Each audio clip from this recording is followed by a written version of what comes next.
गुरुर्ब्रह्मा गुरुर्विष्णुः गुरुर्देवो महेश्वरः गुरु साक्षात् परब्रह्म तस्मै श्री गुरवे नमः। अखण्डमण्डलाकारं व्याप्तं येन चराचरं तत्पदं दर्शितं येन तस्मै श्री गुरवे नमः। श्रुतिस्मृतिपुराणानाम् आलयं करुणालयं नमामि भगवत्पादं शङ्करं लोकशङ्करम्। ॐ सहना भवतु सहनौ भुनक्तु सह वीर्यं करवावहै तेजस्विनावधीतमस्तु मा विद्विषावहै। ॐ शान्ति शान्ति शान्तिः। नारायणं नमस्कृत्य नरं चैव नरोत्तमं देवीं सरस्वतीं व्यासं ततो जयमुदीरये। ॐ श्रीकृष्ण परमात्मने नमः। अष्टादशोऽध्यायः मोक्षसंन्यासयोगः। श्रीभगवानुवाच प्रवृत्तिं च निवृत्तिं च कार्याकार्ये भयाभये बन्धं मोक्षं च या वेत्ति बुद्धि सा पार्थ सात्विकी यया धर्ममधर्मं च कार्यं चाकार्यमेव च अयथावत् प्रजानाति बुद्धि सा पार्थ राजसी अधर्मं धर्ममिति या मन्यते तमसावृता सर्वार्थान् विपरीतांश बुद्धि सा पार्थ तामसी धृत्यायया धारयते मनः प्राणेन्द्रियक्रियाः योगेन व्यभिचारिण्या धृति सा पार्थ सात्विकी।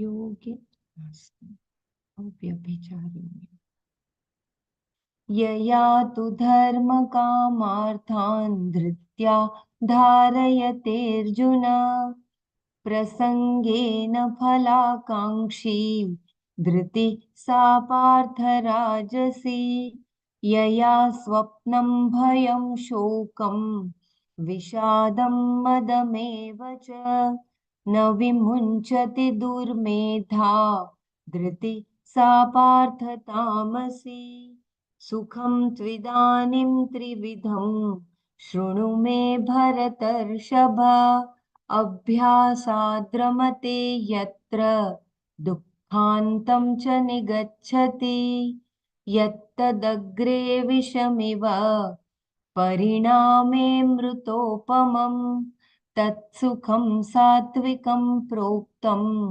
आत्मबुद्धिः प्रसादजम् विषयेन्द्रियसंयोगाद्यत्तदग्रे मृतोपमम् परिणामे विषमिव तत्सुखं राजसं स्मृतम् यदग्रे चानुबन्धे च सुखं यदग्रे चानुबन्धे च सुखं मोहनमात्मनः निद्रालस्य प्रमादोत्थं तत्तामसमुदाहृतम् न तदस्ति पृथिव्यां वा दिवि देवेषु वा पुनः सत्वं प्रकृतिजैर्मुक्तं यदेभिः स्यात् त्रिभिर्गुणैः ब्राह्मणक्षत्रियविशां शूद्राणां च परन्तप कर्माणि प्रविभक्तानि स्वभावप्रभवैर्गुणैः शमोदमस्तपः शौचं क्षान्तिरार्जवमेव च ज्ञानं विज्ञानमास्तिक्यं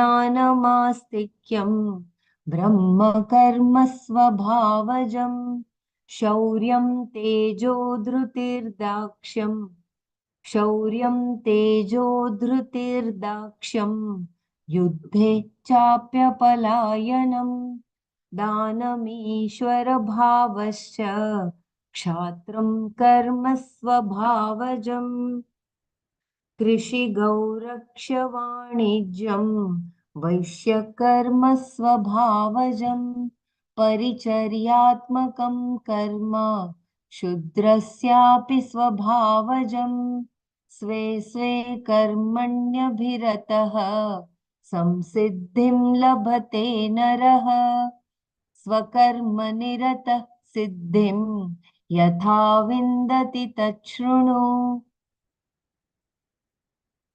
यत्तः प्रवृत्तिर्भूतानां येन सर्वमिदं ततं स्वकर्मणा तमभ्यर्च्य सिद्धिं विन्दति मानवः श्रेयान् स्वधर्मो विगुणः परधर्मोत्स्वनुष्ठितात् स्वभावनियतं कुर्वन्नाप्नोति किल्बिषम् स्वभावनियतं कर्म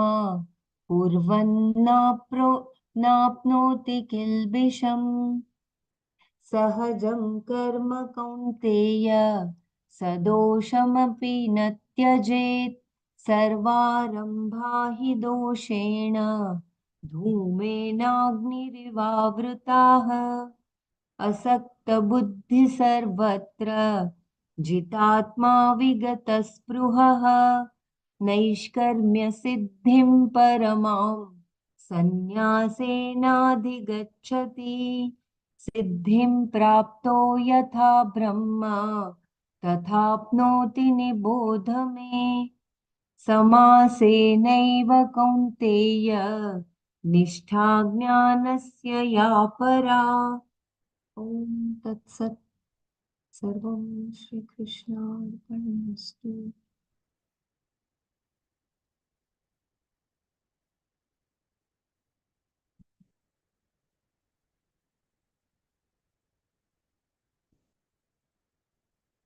So I think we had completed 41st verse, right? Or we had just guide me.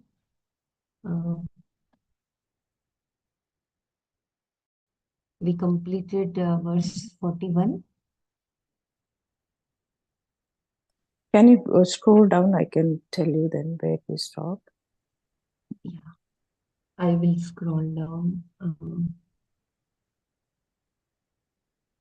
I think we started with this. So 41st Manana was done. 41st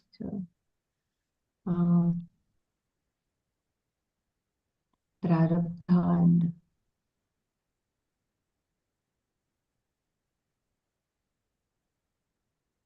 first I will just read quickly the 45th sloka and Tatparya. Yeah. So the duties of the Brahmanas, Kshatriyas, Vaishyas and Shudras, Arjuna, are divided according to qualities born of Swabhava, Ishvara's Maya, one's nature and one's karma.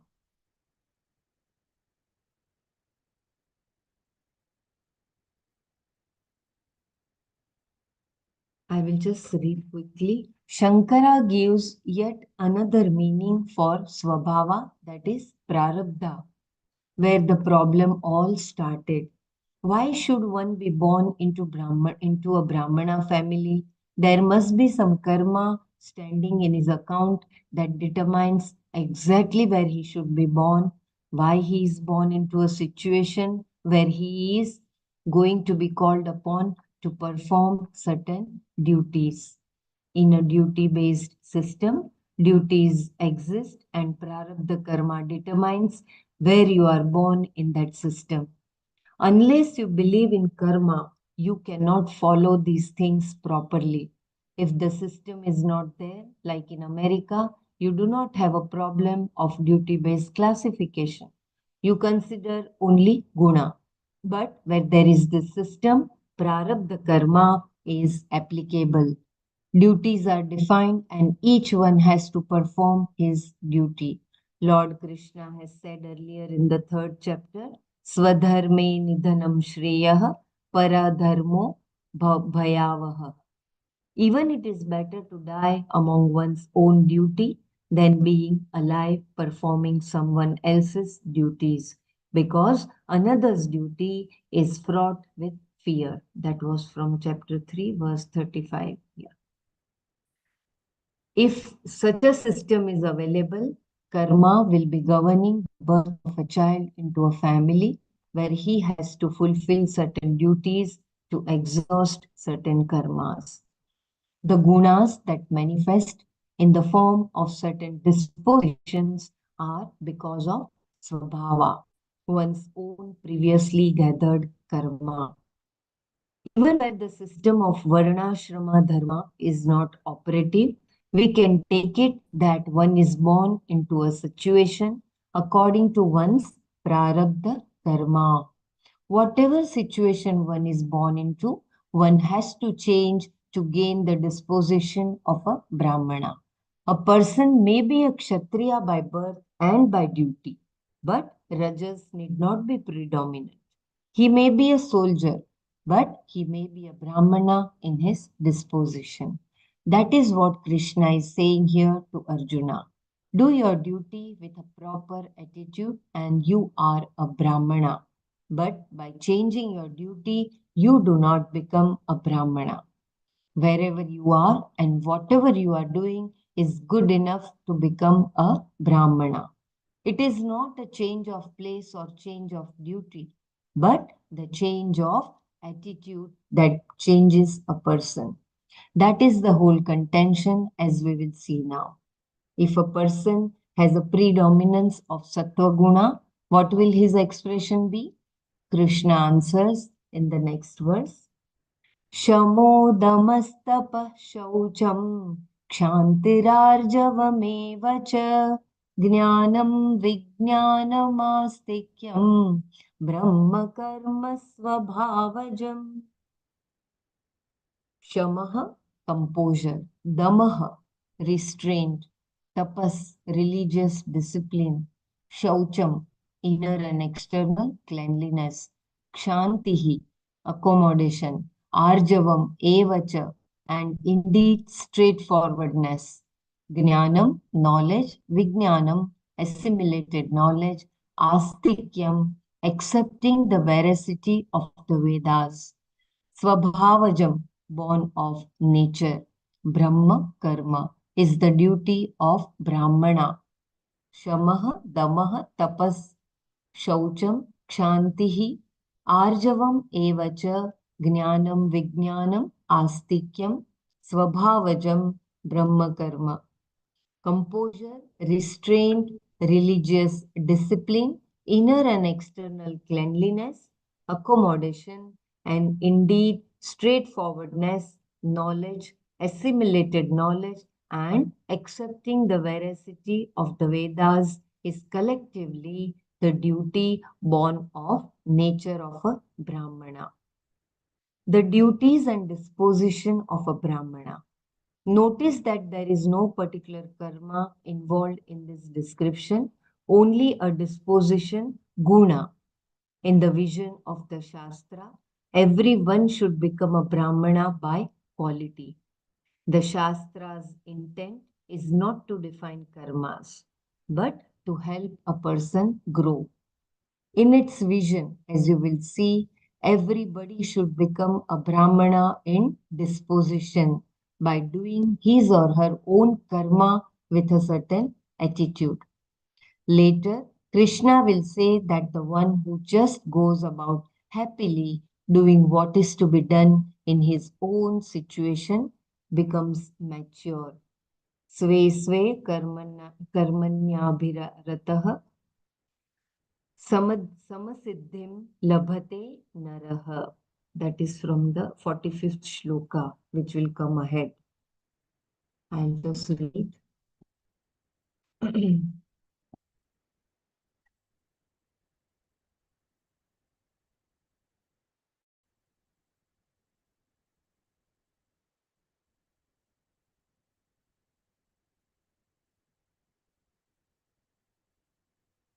स्वे स्वे कर्मण्यभिरतः संसिद्धिं लभते नरः स्वकर्मनिरतः सिद्धिं यथा विन्दति तच्छृणु.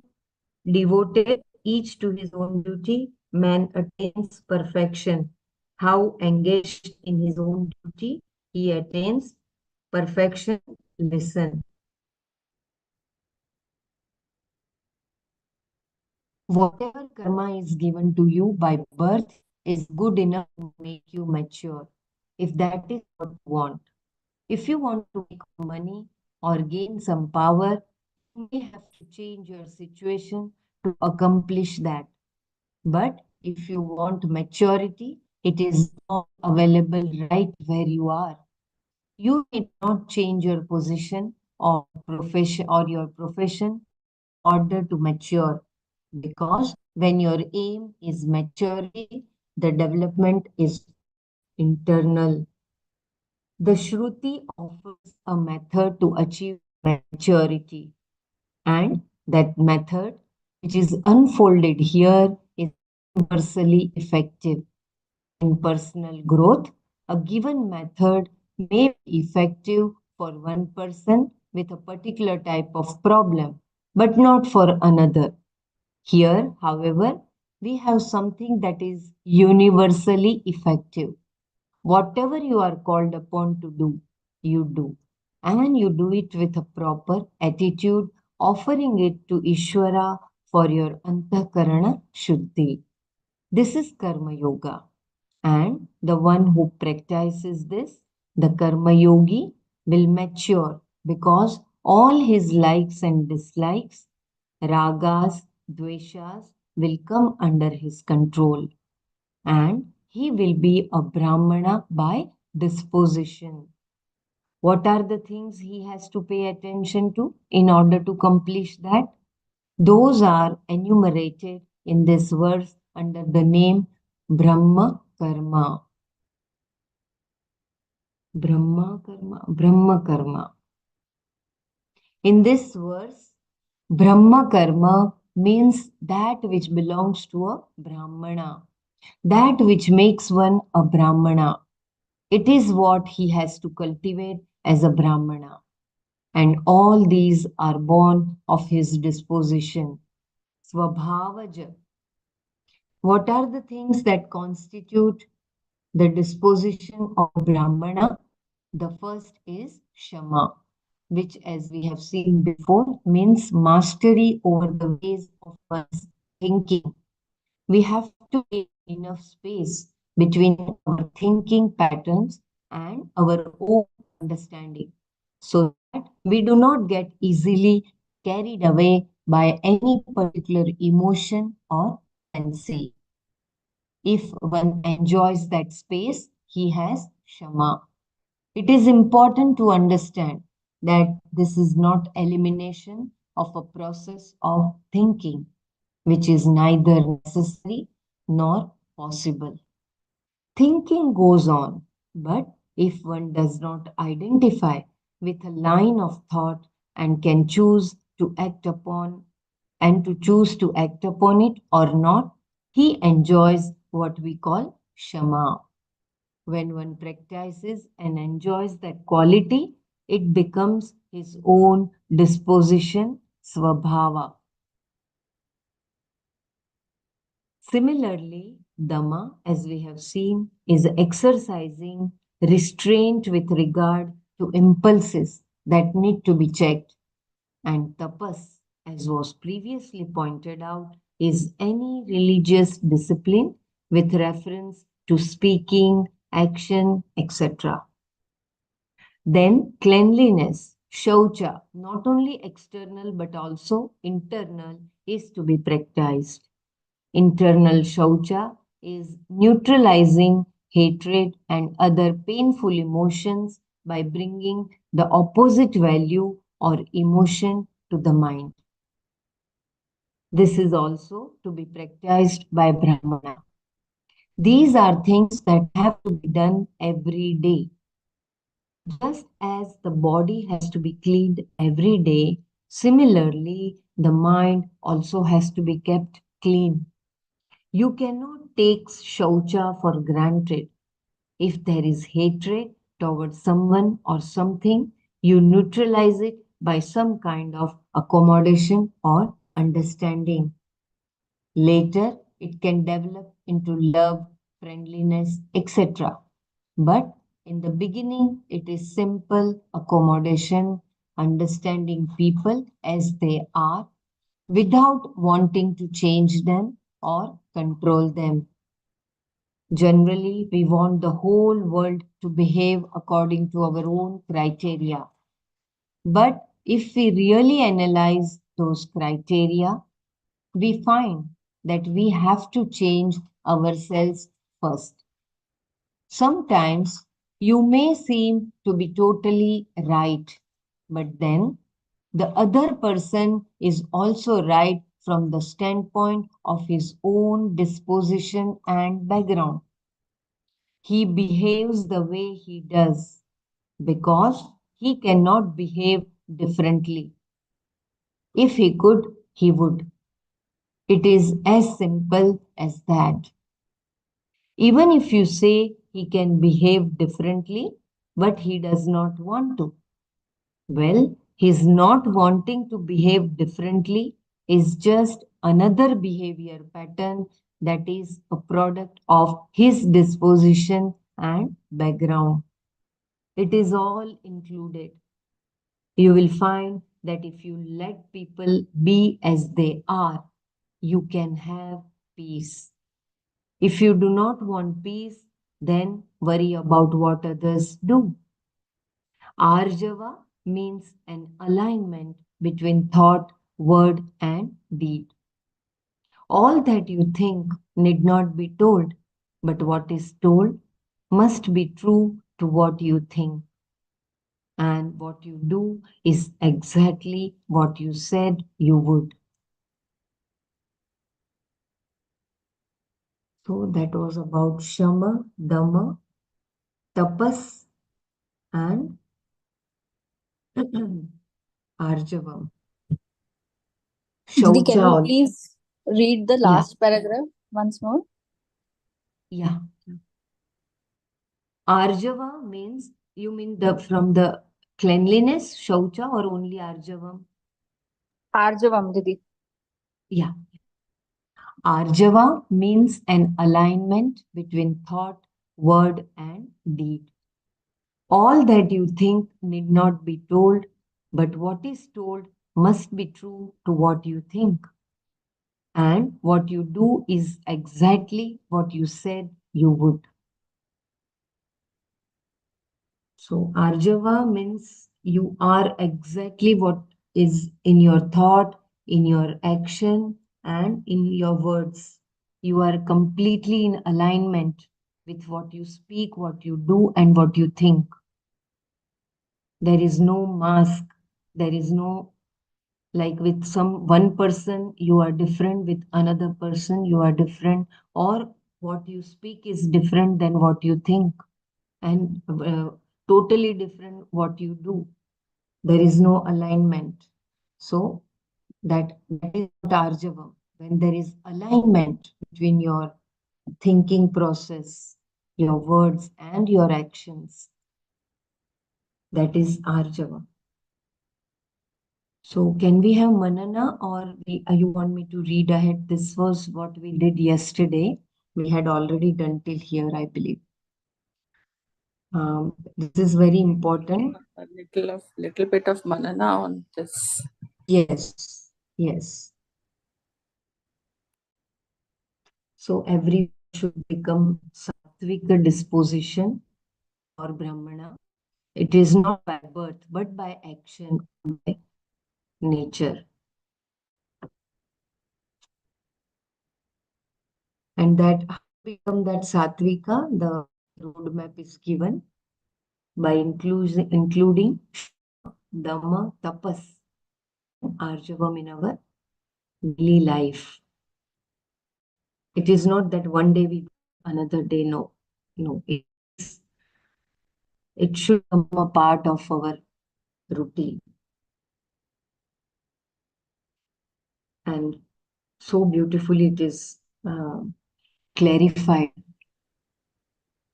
Yeah, kindly share. And the Jai Gurudev, and the import of the Shastra is to make everybody evolve into being a Brahmana, a true Brahmana. You may be a Brahmana by birth, but by attitude and action, being a Brahmana is evolving and expressing all the human values to the highest potential.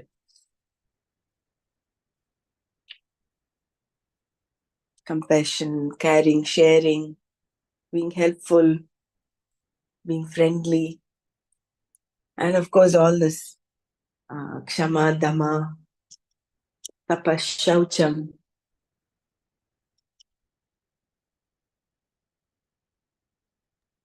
Also, I was thinking like even the nature, it follows that the prescribed role they have, and they follow the path uh, like like the sun, the trees, they give carbon dioxide, they give oxygen, and they are following their dharma.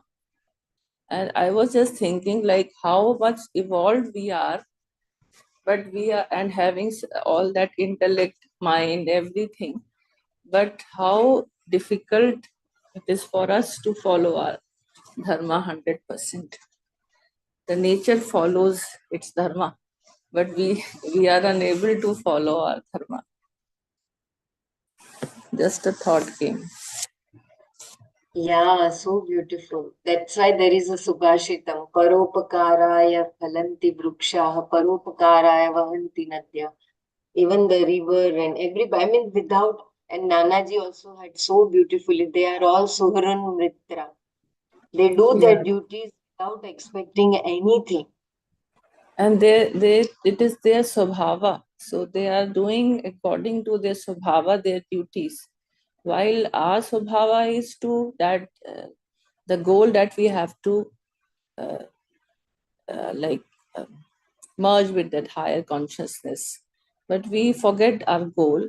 And then, but yes, one thing is there, they are not covered by Maya. I don't think so. I don't know, rather all the though living things are there, like these animals, plants, they are not covered by Maya. They are covered by Maya. They are covered by. They are in the Maya. Product of Maya. Their intelligence is not affected. Nature controls. That is because Maya they don't have free will over there.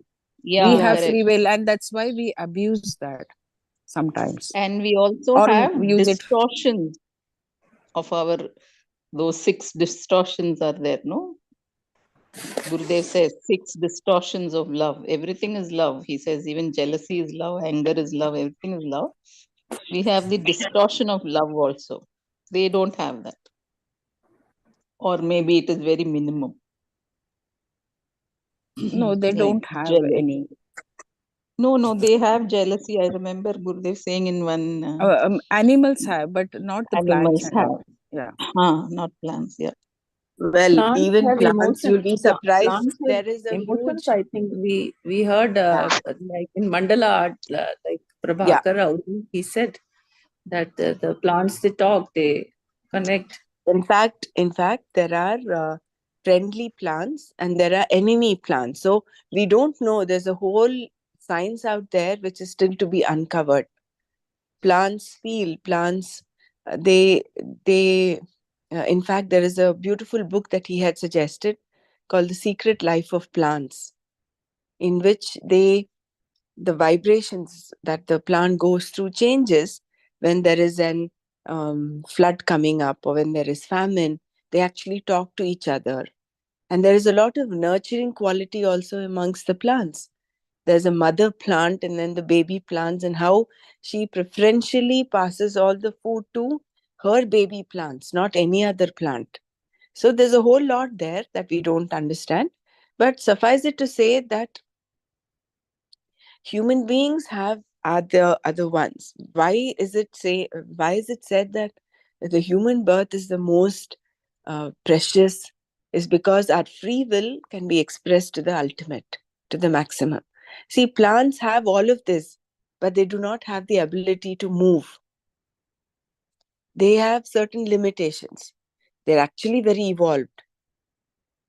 But then human beings have the capacity and this the faculty of free will that can be expressed to the maximum. And we have this faculty of viveka, which is not there. All the others are just doing it according to their dharma, very rightly said. Very natural, instinctive they're doing. It's reflex behavior.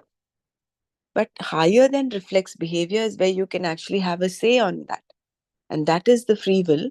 And that, if we utilize and be on the moksha marga uh, and with viveka, vichara, with the help of shastra, with the help of the guru, then move ahead, then this life we would have found fulfillment in this life.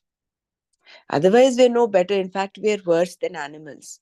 Like you rightly pointed out, Dr. Savita, we would do things which are adharmic and go the opposite side. So what way Plants we do tread have, depends. sorry. Yeah, please go ahead, Niranal.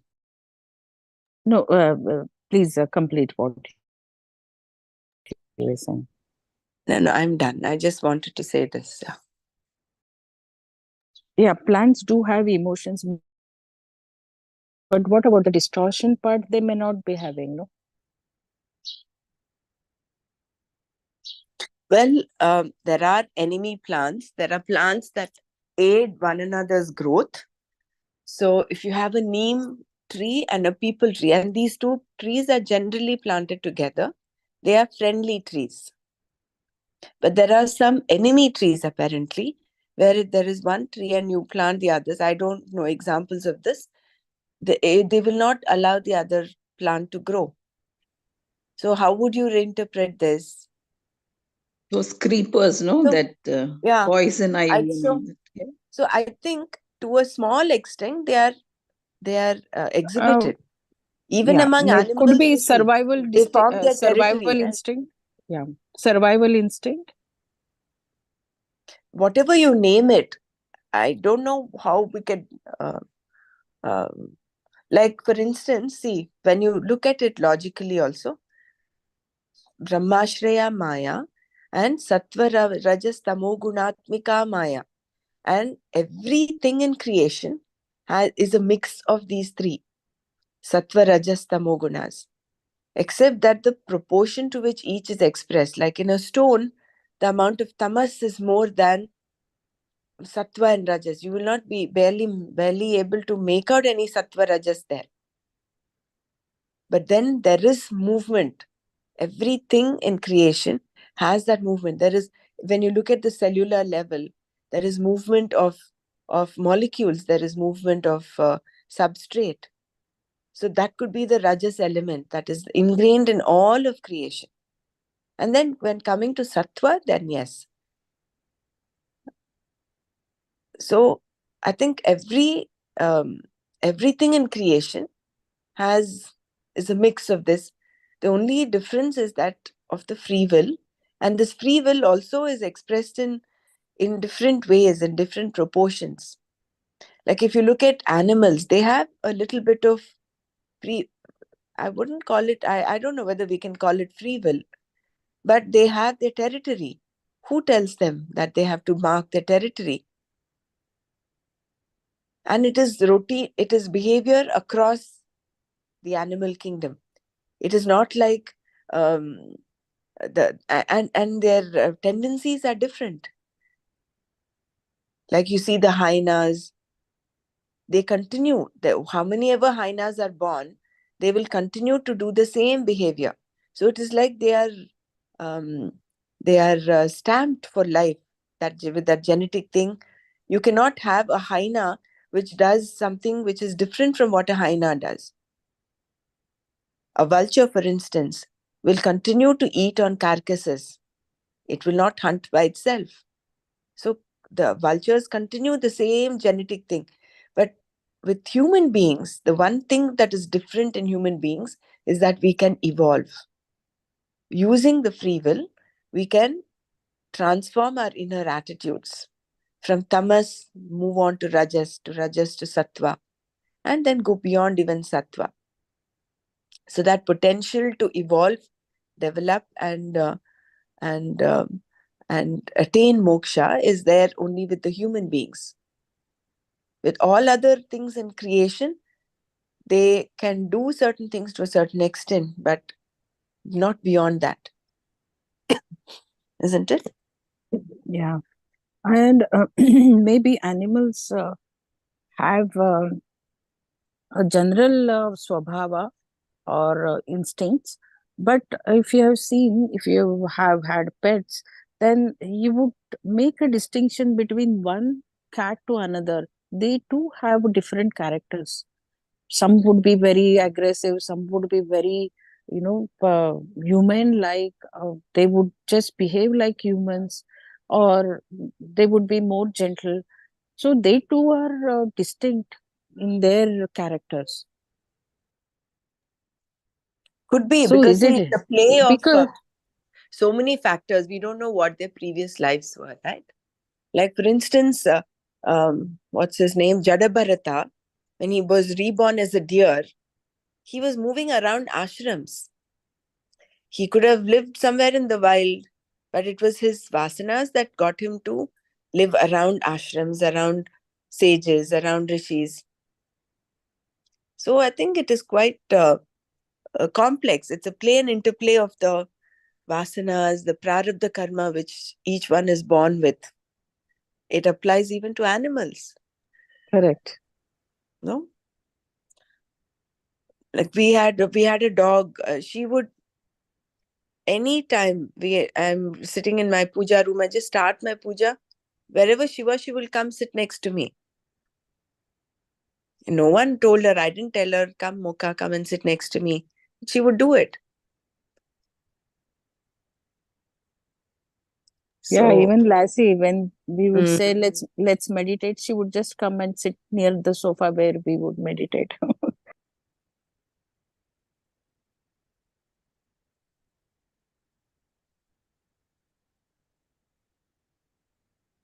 yeah. So these few verses are, I think, so very important for us to imbibe, not just as a concept, but actually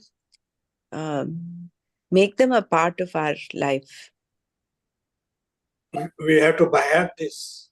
It was our course. This course we used to buy at this and two more. No, this should come in mouth. Yeah.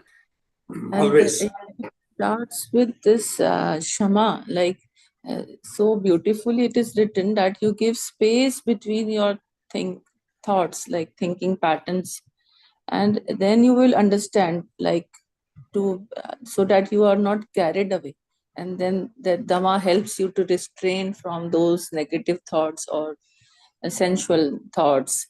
So it is like reading this, it gives you so much of like understanding and motivation, but how we have to so intricately work up upon ourselves. We have to be in Sakshi Bhava. When we have the Sakshi Bhava means we give a space. And then tapas, they written, it is like the discipline where with reference to speaking also, like tapas can be in any form. Restraining yourself from speaking excessively is also a tapas. So that the tapas, if you see like whole day, the things which are going beyond what they should not be, and you are restraining yourself, that is also a tapas then.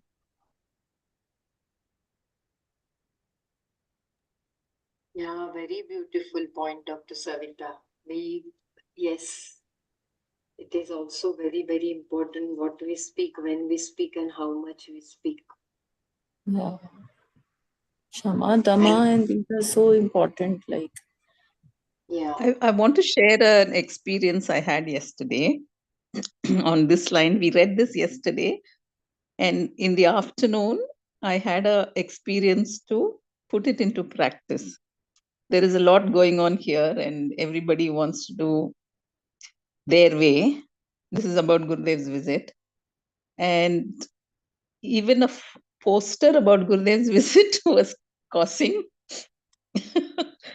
some struggle. It was not coming in time, or if it comes, there is a change in the date that is required, and that is not happening, and all that. So then I remembered this, what we read in the morning, and also what Dr. Brahmara says, no? Kartum shak, do, what is that? Do it, not do it, or do it differently. So many people tried doing it directly, but it didn't get any response. Many of us initially thought, okay, better keep quiet. So nothing happened. Then I remembered Dr. Brahmara's words in my head, do it differently. And this thinking pattern and understanding the perception from the other person also, and myself also. Then I wrote a message in the group, and believe it or not, within 2 minutes, the response came. So then I realized, my God, when we put this into practice, things change. And all I did was do the same thing what everybody else was doing, first fight, then not fight, then. But when you do, I did it differently, but with this understanding that the thinking pattern, how it affects our perception, my perception and the other person's perception. And things changed. Still, the work has not happened, but at least communication started again.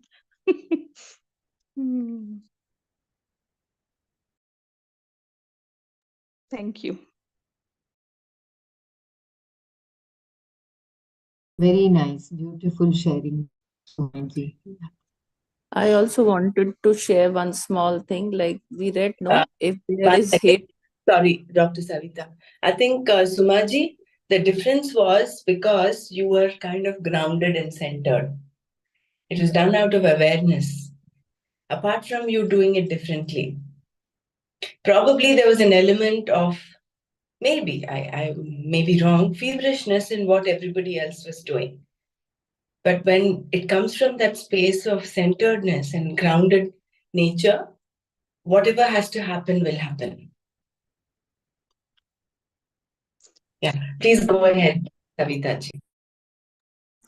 Yeah, I feel that all this knowledge that we are going through 1.5 hours is helping us in some way, not some way, totally it is helping. Like Somaji got that, this thing. We discussed, few days back about the thing that I'm not getting help. So reading today these lines, if there is like if there is hatred towards someone or something, or you neutralize it by some kind of accommodation or understanding, and later it can develop into love, friendliness. But in the beginning, it is simple accommodation, understanding as they are, without wanting to change them or control them. So when this was all like, I don't hate people, as like, it's only that slight tiff, there is slightly tiff is there.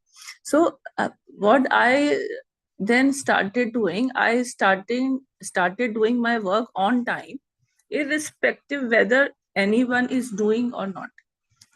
The effect was that the people around, they became more punctual, and uh, like they started acknowledging their duties now.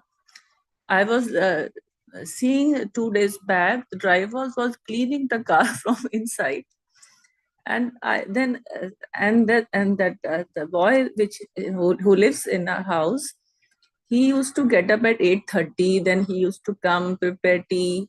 So what I do all my morning, when I come from my exercise. Before this class, I clean my puja room, then wash my utensils, make like do everything, watering the plants, and then I just finish it off, then I sit. So I thought that this is more uh, appropriate when you do not expect anything from anyone else. You know this is the work to be done, and if it is done on time, then it will save your mental peace. So I like, and of course it is affecting the people around. They see that she's doing uh, on time, so I should also be on time. So now, like, he's getting more punctual towards the kitchen timings, and he is, one day I prepared the food in the dinner at dinner time also. So this is how I changed my attitude. So changing only ourselves will help. And as it is very truly written here, that you cannot, they are coming from different background, they have different disposition, you cannot, they'll behave differently. But what we have to do is that it is we who have to change and do things accordingly what you think is right. I just wanted to share this. Reading all this just gives so much peace to my mind. Yeah.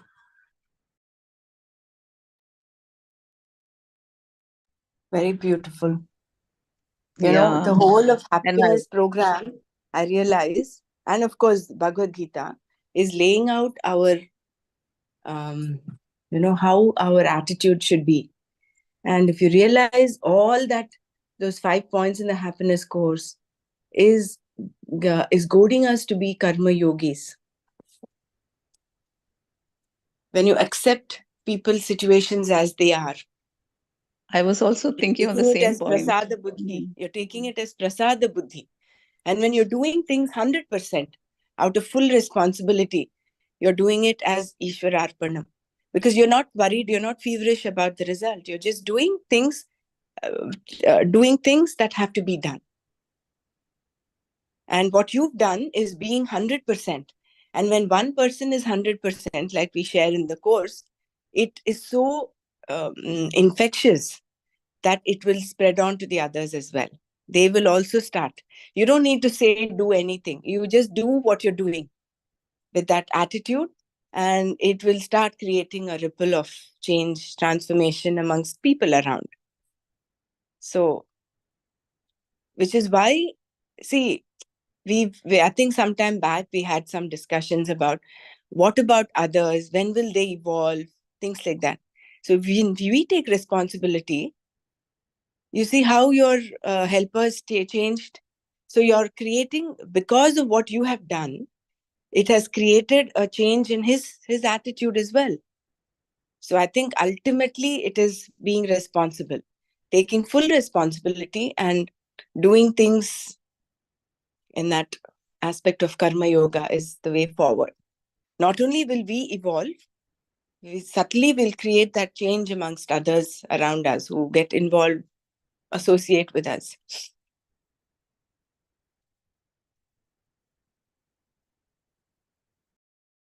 So beautiful, very nice. And Bhagwan has been saying this repeatedly, right? In most of the chapters, he is repeating these all qualities. Very nice. And I think we are on the 42nd verse. Yes, 42nd. Yeah. As we go forward, I think 46th verse is Swakarmana tamabhyarcha siddhim vindati manavaha. You don't need to sit and do meditation and go to the Himalayas. Swakarmana tamabhyarcha. Worshipping him by doing your swakarma, you can attain bliss.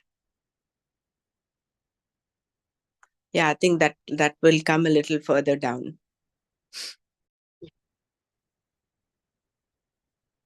Indeed, very, very nice discussion. Very nice, Manana. Sarlaji said it's so true. Yeah. So it is, I think all of us have experienced that sattva. And is all we are so grateful to Brahmaraji and Nanaji for rescuing us. Yeah. Anyone wants to share, or we can go to the next Jnana and Vijnana with reference to Dharma. Yeah, this Arjava aspect is also very, very important, and that Kshanti, that accommodation. Kshanti is not that forgiveness, but accommodating everybody's behavior and their nature, accepting them as they are. That's what is our knowledge point also in happiness course. Very, very important, no? We always, most of our lives, we've been living expecting others to be the way we want them to be. But here, accepting them, see, we know all this as a concept, but putting it into actual practice is at the mind level, at the attitudinal level, in the change of our attitude in the mind. We might be saying it verbally, but then there is no arjavam if in the mind you're not accepting a person, but verbally you're saying, okay, accept. So that inner change, that subtle change inside, where everybody is accepted. And of course, we don't passively accept, but first step is to accept and accept fully. Someone who's hate-worthy, which is why Gurudev was able to say, I want to speak to when at that point, Osama bin Laden or the ISIS. Why? Because he's accepted them completely. But he still wants to make a difference. He wants to negotiate, talk to them. So the first step is to have that tranquility where nothing disturbs you. You accept the situation or the person as he is. And if it is, and that will actually, even if there is some element of hatred or anger, that will slowly transform into the opposite value, opposite emotion. You'll slowly start loving. Because otherwise, and that is why I think everybody, all spiritual masters, like if I remember Satya Sai Baba, I think they have some quotes, like their motto is, what is that? Love all and serve all. I think that is what it is. I might be wrong. Hate none. I don't think they mention hate none, but they say love all, serve all. Which means there is nobody in your purview that you hate. In fact, that term hate should not be there at all in our dictionary. You might dislike someone, but they're not hate, because it's a very strong emotion. Similarly, this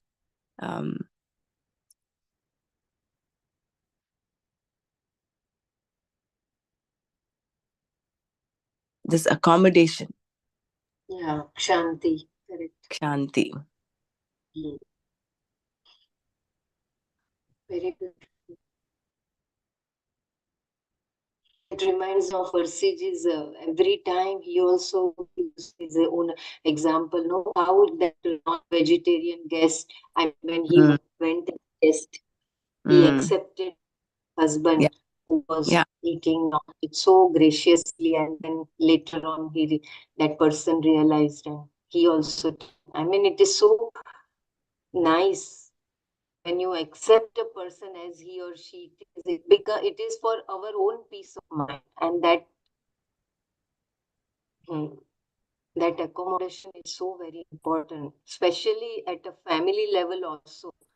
Although he is very Parsijito enlightened hai, so for outsider also we can do, but we have to start with the family. By the way, of course, Persiji is not here, but he's blessed by Gurudev to be a Sanyam teacher in the last year. Wow. And he was saying, hey, Guruji, I was wondering why I was doing all Patanjali Yoga Sutras and all that. But it seems the seed was already planted. He was already on that. So there are certain things we do which we may not really understand, but it just so happens. And he was very, very blessed. So nice to hear. Wonderful news. Awesome. Yeah. Even at this age, he is so inspiring. My God. Very nice.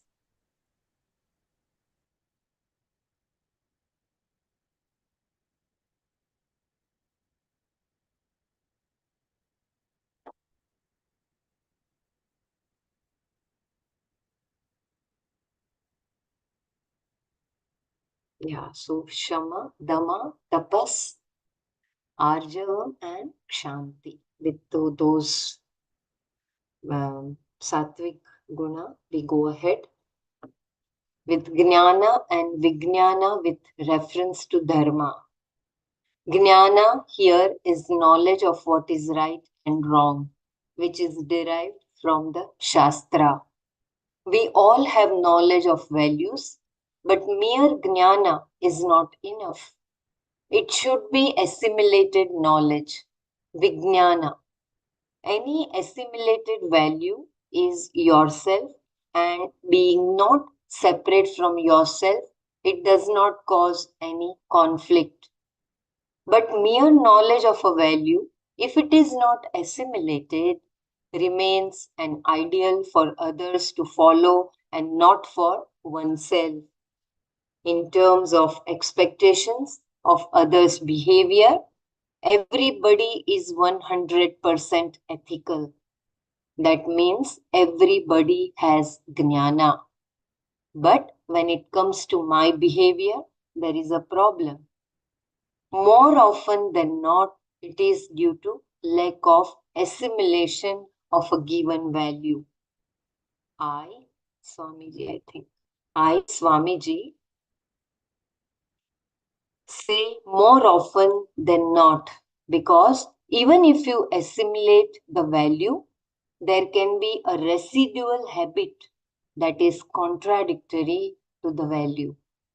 However, once the value is really assimilated, it is easy to break the habit.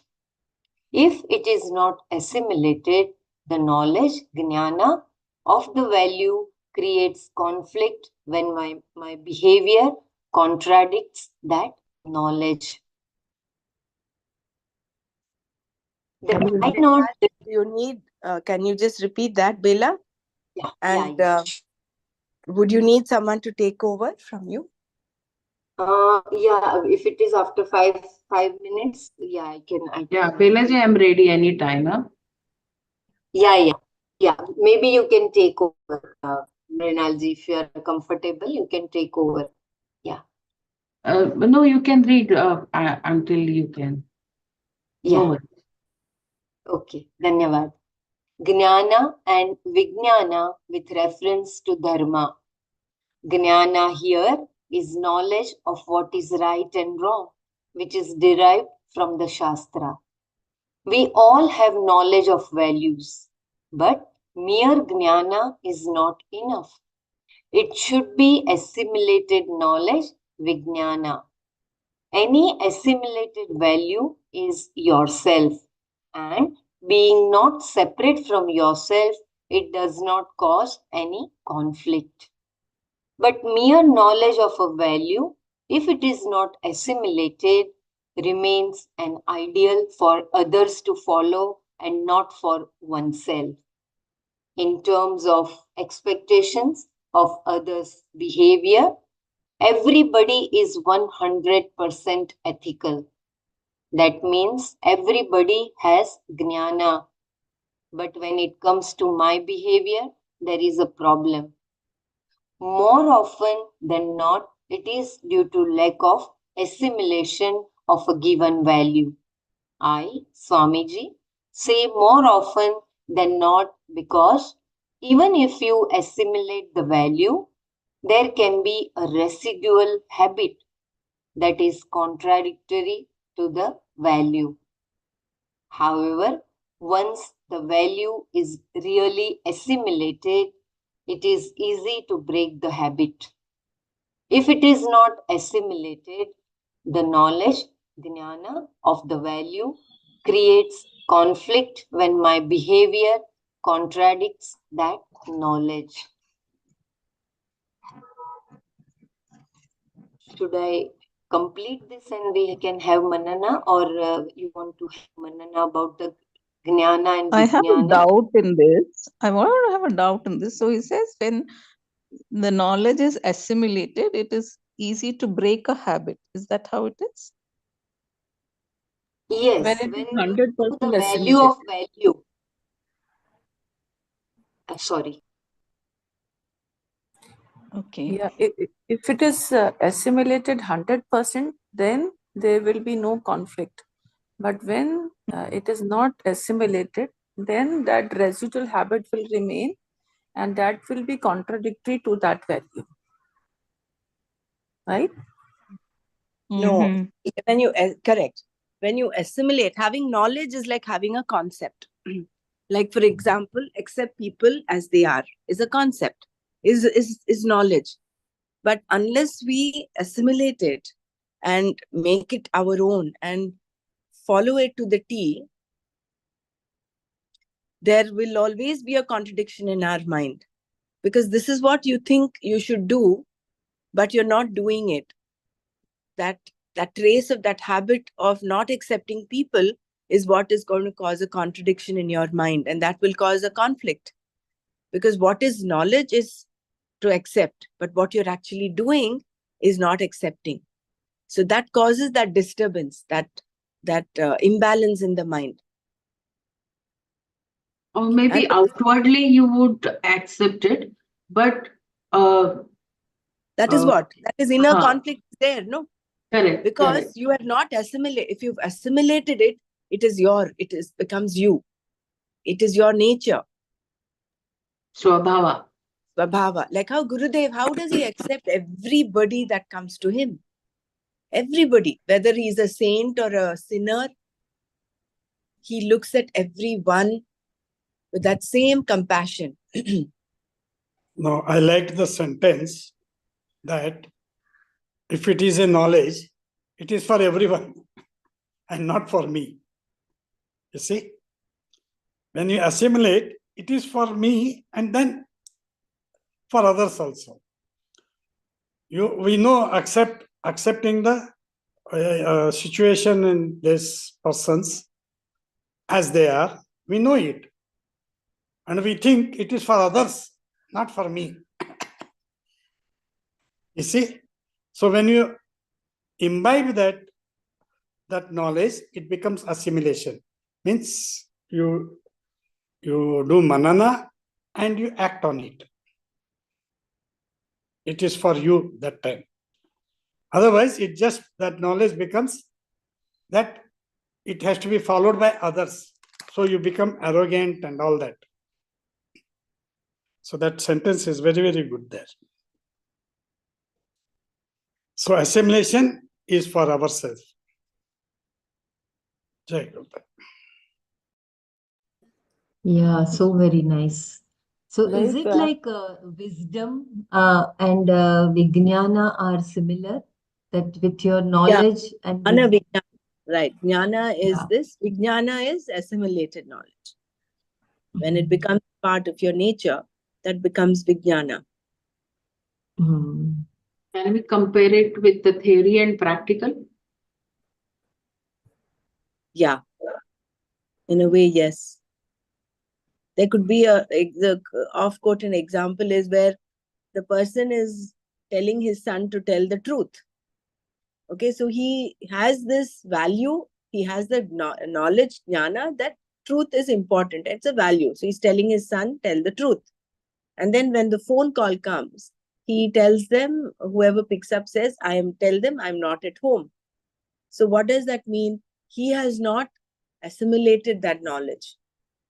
He wants everybody else to speak the truth, but when it comes to him, he has a different value system. He has not assimilated this the fact that truth is universal, has to be universal. He keeps himself out of it. He looks at it, looks at everybody else in the world.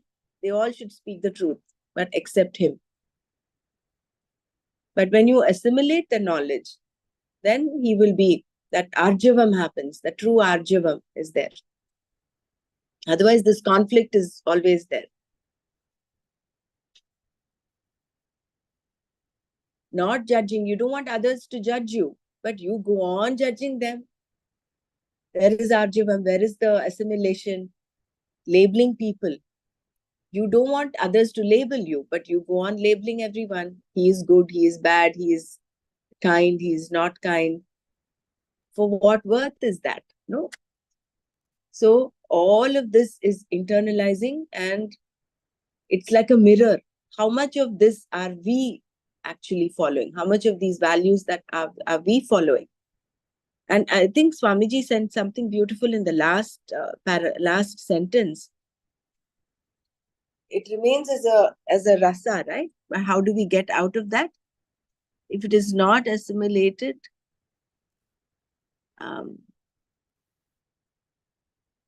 more often than not, that is where I think from there he mentioned. Yeah, the next page, Mrinalji. Yeah. Yeah, the next page. More often than not, it is due to lack of assimilation of a given value. I say more often than not because even if you assimilate the value, there can be a residual habit that is contradictory to the value. That is the force of the vasana, right? So, however, once the value is really assimilated, it is easy to break the habit.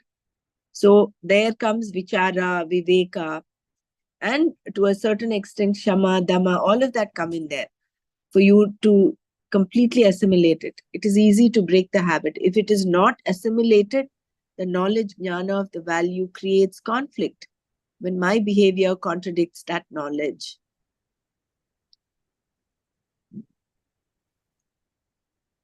So basically, the Mahabharat in the mind will settle down if we assimilate the values, and otherwise that inner Mahabharat will continue to happen. I would like to take a short break here. I had sent a congratulation message to Persiji and he has replied. I'd like to read it out. Sorry, Brahmaraji, for interrupting. Please go ahead. This is from Persiji. Thank you for your greetings. I am in the session on YouTube, so he's listening to us. Construction work is going on and the noise is loud, so I can't hear on mobile. Everyone's good wishes and blessings have contributed to my growth. Such a humble person, really. True to his.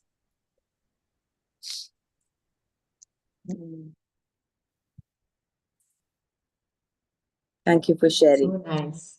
Yeah. He has all those grace, no? Guru Kripa, all the grace. So nice.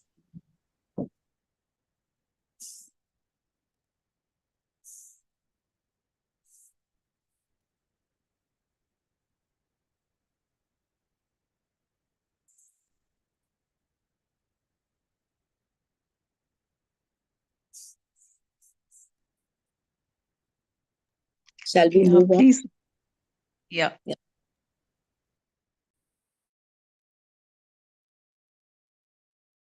Then why not dismiss the value and avoid conflict? If somebody raises an objection like this, just try standing on his bare toes with your ammunition boots for a few seconds. It will not take time for him to understand the value of ahimsa. I too can accept his argument if he can accept my standing on his toes with ammunition boots. If he does not want me to stand on his toes, this shows that there is common value, which is shared by and extends to all living beings. It is not a particular personal value imposed upon anyone by society, but a commonly recognized value, which is part of a universally appreciated value structure that forms one basic fabric. Our behavioral expressions of a value may be different, but the value itself, the dharma, is one. And anything that goes against that existing order, that is in conflict with the underlying harmony, is what we call a dharma. Therefore, there is such a thing as dharma, and there will be conflict if it is not assimilated. I'll read this paragraph again. Then, why not dismiss the value and avoid conflict? If somebody raises an objection like this, just try standing on his bare toes with your ammunition boots for a few seconds. It will not take time for him to understand the value of ahimsa. I too can accept his argument if he can accept my standing on his toes with ammunition boots. If he does not want me to stand on his toes, this shows that there is a common value which is shared by and extends to all living beings.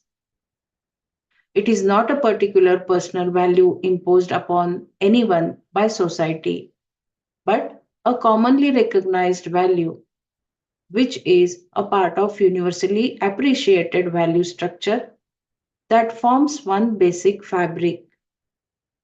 Our behavioral expressions of a value may be different, but the value itself, the dharma, is one. And anything that goes against that existing order, that is in conflict with underlying harmony, is what we call a dharma. Therefore, there is such a thing as dharma, and there will be conflict if it is not assimilated.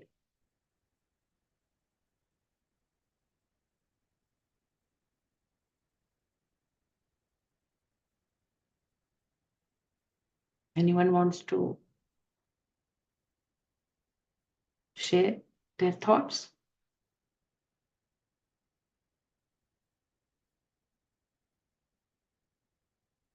Jnana and Vijnana with reference to I Atma. did not understand that standing on toes. I did not get it. What is that? So if someone objects for the values and the following the values and imbibing those values, why not dismiss the value and avoid conflict?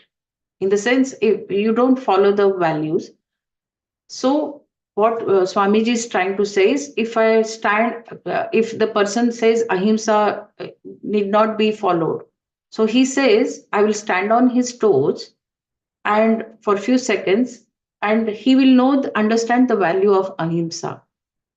So what I would do to him, he shouldn't be doing it to me. That is a universal. What is word That is used? dharma. Yeah, that is Dharma. the basis of dharma is what you don't want others to do to you, you don't do to them. Basically, you don't want others to step on your Yes. feet with ammunition boots. You'll be writhing in pain, right? So the concept here was Swamiji is talking of is saying, okay, if following and assimilating the value is difficult, because if you don't assimilate it, it's causing a conflict. So why not take the other stand of debunking the value itself? Drop the value. Then there is no conflict.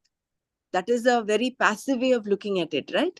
So there he brings in this example. Supposing that person, whoever says that, drop the value, then there is no conflict. You just step onto his toes with your ammunition boots, apparently, I think are very heavy boots, probably. So that's it. He will then know the value of ahimsa, right? So coming back to the whole thing, values are universal. These are all universal. Dharma is universal for everybody to follow. So therefore, you come back to the values and see how you can assimilate them so that there is no conflict in your mind. Rather than take the passive route and say, drop the value, then there is no conflict.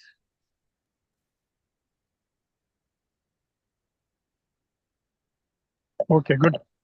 That stepping on the foot, that was the, I could not understand, but I understood now. Stepping on this person who is refuting the value. He says, that person who says, drop the value, like how Mrinalji rightly explained. Yeah.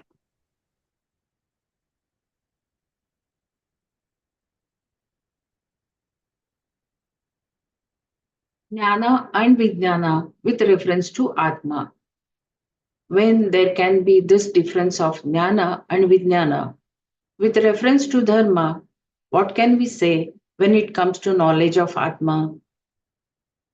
These two terms, Jnana and Vijnana, used in connection with the knowledge of Atma, have been a source of misinterpretation of Vedanta both historically and in recent times. In modern times, certain people who claim to be Vedantis say that you should first gain indirect knowledge of Atma from the Shruti and then you should realize that Atma. In fact, there is no Atma to realize. There is only you, Tattvamasi. The Shruti does not say that you have to realize Brahman, but that you are Brahman, which is an entirely different thing. But then these modern Vedantis will say that there is an Atma, which is all bliss and which you have to realize. That is not how it is. I'll read this again. Jnana and Vijnana with reference to Atma. When there can be this difference of Jnana and Vijnana with reference to Dharma, what can we say when it comes to knowledge of Atma? These two terms, Jnana and Vijnana, used in connection with the knowledge of Atma, have been source of misinterpretation of Vedanta both historically and in recent times. In modern times, certain people who claim to be Vedantis say that you should first gain indirect knowledge of Atma from the Shruti and then you should realize that Atma. In fact, there is no Atma to realize. There is only you, Tattvamasi. The Shruti does not say that you have to realize Brahman, but that you are Brahman, which is an entirely different thing. But then these modern Vedantis will say that there is an Atma, which is all bliss and which you will have to realize. That is not how it is.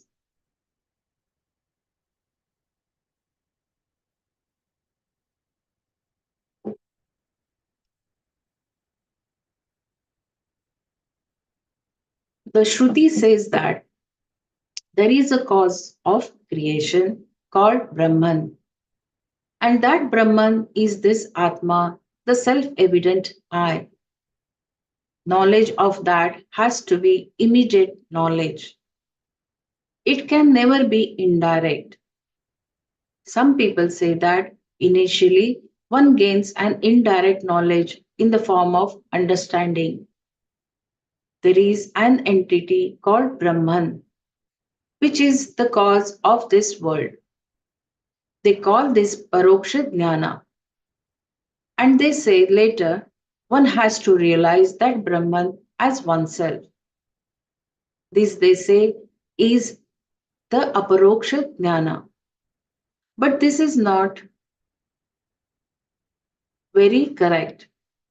If I understand only the fact that Brahman exists, though one may call it indirect knowledge, Paroksha Jnana, it is really only Shraddha. Some logic is given, no doubt, but still Brahman is not understood because Brahman is Atma, myself. And that being so, how will I understand Brahman indirectly as an object? There is no object called Brahman, nor is there any understanding of Brahman other than Atma.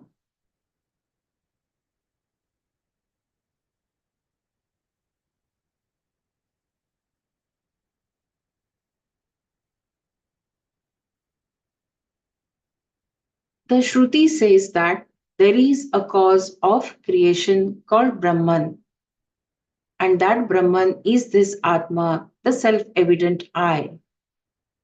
Knowledge of that has to be immediate knowledge. It can never be indirect. Some people say that initially one gains an indirect knowledge in the form of understanding.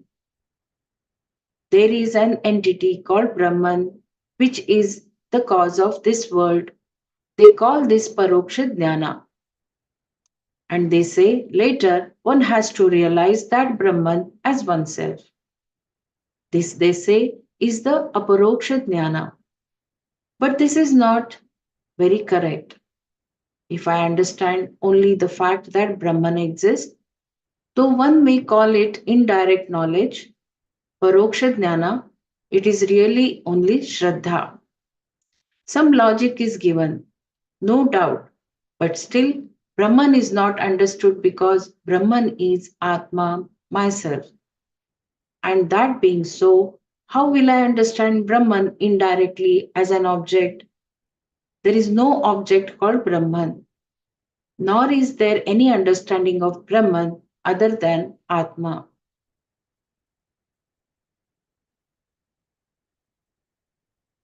I think right now my condition is having only Shraddha.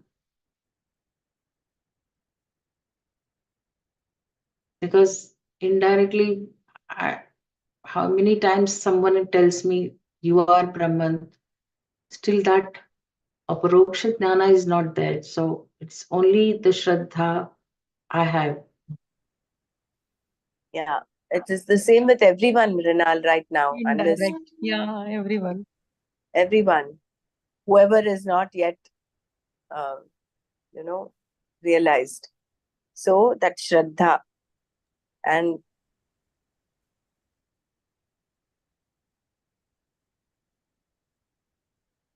that is why Shraddha is what? Guru Vedanta Vakyeshu Vishwasaha Shraddha. And then we also know, we've learned, I think in the 6th chapter, Shraddhavan Labhate Jnana. Tatpara Samyatendriyam.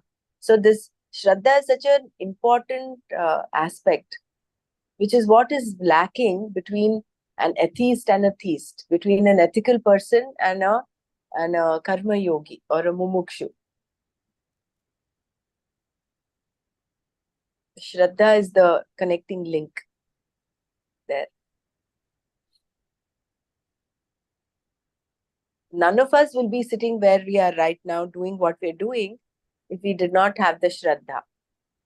Correct. Right? So that is a given. We have to understand that it is there. It's a wealth already there.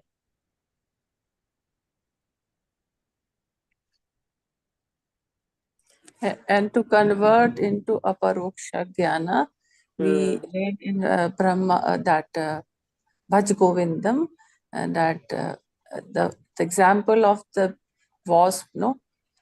Yeah. It will help. The Brahmara Kita Nyaya. Brahma Kita. Yeah. And Satsangatve Nisangatvam, Nisangatve Nirmohatvam, Nirmohatve Nishchalatatvam, Nishchalatatve Jivan Mukti. So we're on the path, on the track. So it's a beautiful path.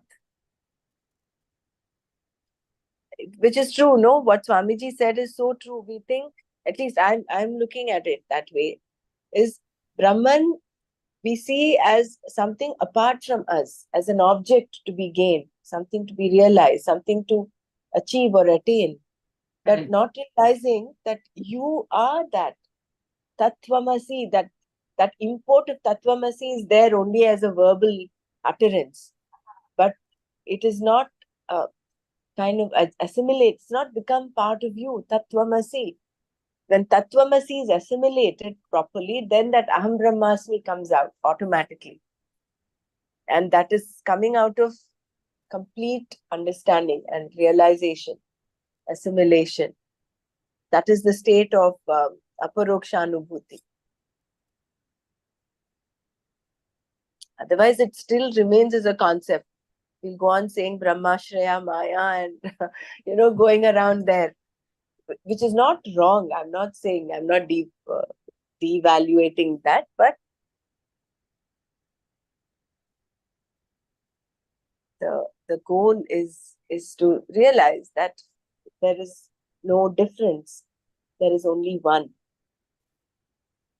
We have to pray for that, that the grace to dawn, so that we realize and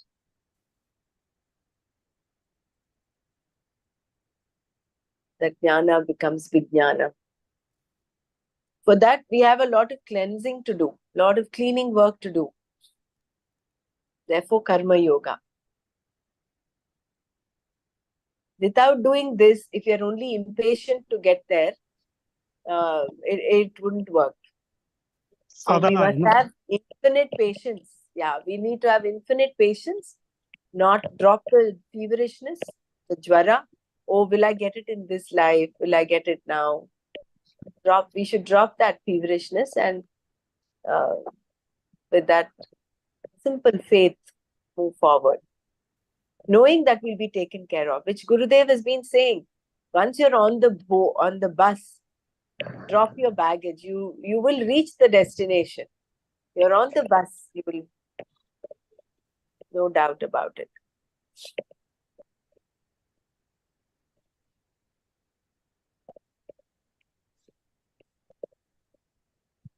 Would you like to say Shanti Mantra? I can play Can you note the shloka where you're in? So Bela can start from where it is, rather than have television as to where to start from in the beginning. Sure. Yeah. You can mention in the group or tell her, send her a message. Okay, thanks. I'll do that. Om Loka Samasta Sukhino Bhavantu. Om Shanti Shanti Shanti. Om Tat Sat Shri Krishna Arpanamastu.